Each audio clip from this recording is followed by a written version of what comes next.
kulankan oo ay isugu yimaadeen gudoomiyaasha ardayda Soomaaliyeed ee ku sugan magaalada Kampala ee caasimadda dalka Uganda iyo gudoomiyaha ardayda qaranka Soomaaliyeed ee dalkan Uganda ee wakiilka ka ah ururka Maqsac ayaa waxaa lagu lafaguray sidii wada shaqayn buuxda ay u dhaxmari lahayd maamulka ardayda qaranka Soomaaliyeed qaybtiisa Uganda iyo gudoomiyaasha ardayda Soomaaliyeed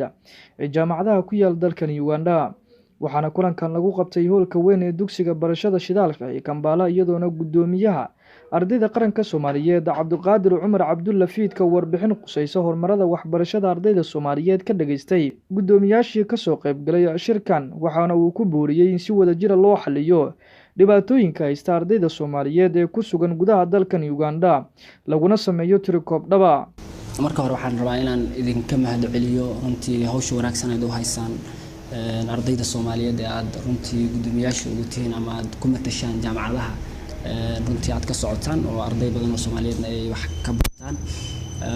hawsha waxaana idinkula si haddii alla idinku sii dhiirigelinayna horta inaad shaqada halkeeda ka sii wadaan intaas kadib dabcan ajandayaasheena inoo hirgalay waan isbaranay qaabkan ku wada shaqayn lahayn iyadana sidoo kale iyo arinta tirakoobka iyaduna aan ka hadalnay runtii waxaan aad u soo dhaweynayaa walaalkay Maxamed ka Foundation University walaalkay Victoria University ka socda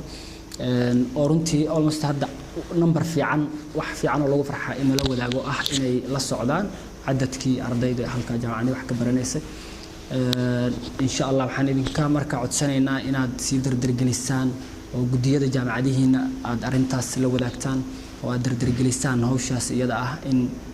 tirakoobka cadadka ardayda jaamacadaha mas'uuliyadda ugu tihiin ardaydeena Soomaaliyeed inaad soo ogaataan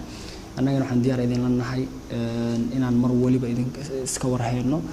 sidoo kale intana arintaas xitaa hadii annaga dhinac naga soo gasho waxaan diyaar u ahay runtii inaan jaamacadaha idinku imaado. marka uu soo gabagaboobay shirkan ayaa waxaa warbaahinta sharaxaad kooban uga bixiyay Bakar Cali oo kamid ah gudoomiyaashii ka qaybta ahaa shirkan. bismillaahir rahmaanir rahiim alxamdulillaahi rabbil caalamiin allahumma salli ala sayyidina Muhammad wa ala alihi wa sahbihi wa sallam ajma'in. dhamaan waa maasantiin bahdina saxaafadda waan kaga mahadcelinaynaa juhdiga aad ku bixinaysaan inaad ardayda qaranka Soomaaliyeed garab istaagtaan meel waliba ay joogaan. markan macallimiintaas kadib ka soo laabto waxaan rabaa inaan si gaar ah ugu mahadceliyo madaxa wakiilka ardayda qaranka Soomaaliyeed ee dalka Uganda mudane Fiidka oo kulankan soo abaabulay qiimaha badan. kulanka waxaa looga hadlay saddex qodob. qodobka koowaad wuxuu ahaa inay isbartaan gudoomiyaasha ardayda Soomaaliyeed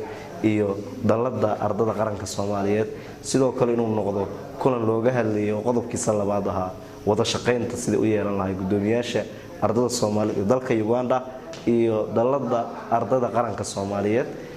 sidoo kale wuxuu ahaa arrimaha tirakoobka oo qodobkii saddexaad ugu muhiimsanay oo laga hadlayay ay ahayd maadaama la rabo in ardayda qaranka Soomaaliyeed meel waliba ay joogaan inay maaragtay la sameeyo programka one man one vote runtii aad aan ugu faraxsanahay wuxuu ku soo dhamaaday si sharaf leh oo qiimo badan oo guul ah. isku soo wada duuba kulankan ayaa ujeedkiisu waxa uu ahaa sidii tirikoob dhaba loogu sameyn lahaa ardayda Soomaaliyeed ee ku sugan gudaha dalkan Uganda. Cabdixakiim Xasan Axmed Cabdixakiim Ducaysane Sam News TV Kampala.